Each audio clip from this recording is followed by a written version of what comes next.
सरकार का यह फैसला एक रेट्रोग्रेड स्टेप है। इस सिचुएशन में ऐसा फैसला बिल्कुल भी जायज़ नहीं है। जय हिंद दोस्तों, आप देख रहे हैं आदि टॉक्स और मैं आदित्य राज आप सभी का स्वागत करता हूं। दोस्तों, अगर आप इस चैनल में नए हैं तो प्लीज़ इस चैनल को सब्सक्राइब करें, शेयर करें ताकि कोई भी इम्पोर्टेंट अपडेट आपसे मिस ना हो।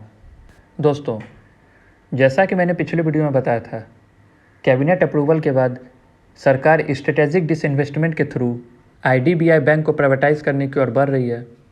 लेकिन इस फैसले से all India bank officers association खुश नहीं है और उन्होंने इसका कड़ा विरोध किया है।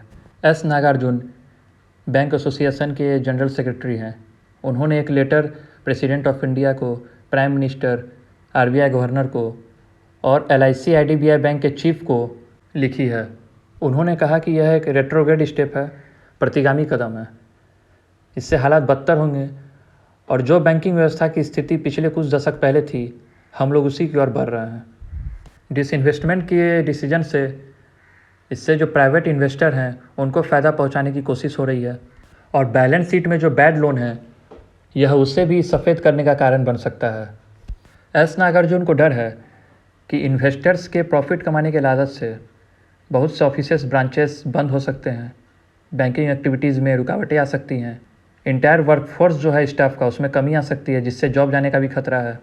और उन्होंने कहा कि जब देश में कोविड-19 पैंडमिक के कारण इतना हाहाकार है, देश में हेल्थ इमरजेंसी जैसे हालात हैं, पूरे देश का प्रेशर हेल्थ सेक्टर पे आ चुका है, तो इस तरह का फैसला बहुत ही शॉकिंग है और डिस्टर्बिंग भी है। ये सब पॉइंट्स है जो एस नागार्जुन ने प्रेसिडेंट, प्राइम मिनिस्टर, RBI के गवर्नर के सामने रखी है। दोस्तों, IDBI बैंक का बहुत इंपॉर्टेंट रोल है फिनेंशियल इंडस्ट्रियल डेवलपमेंट में हमारे देश में, लेकिन कुछ प्राइवेट कॉरपोरेट हाउसेस के चीटिंग के कारण बैंक का दिया हुआ लोन वापस नहीं आया, जिस वजह से IDBI बैंक यह प्रॉब्लम फेस कर रहा है।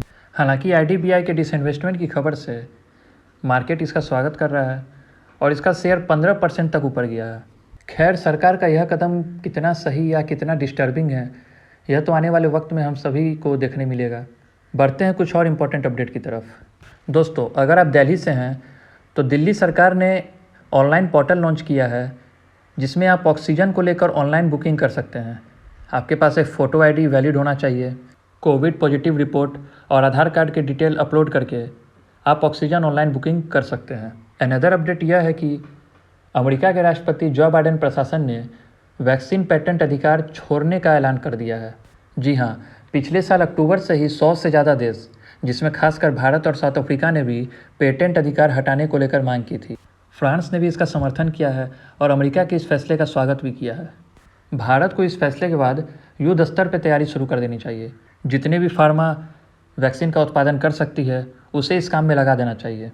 मास प्रोडक्शन की ओर बढ़ना होगा, यानी ज़्यादा से ज़्यादा प्रोडक्शन करना होगा ताकि हम खुद के साथ साथ दुनिया की भी भलाई कर सकें। दोस्तों, यह थी कुछ इंपॉर्टेंट अपडेट्स।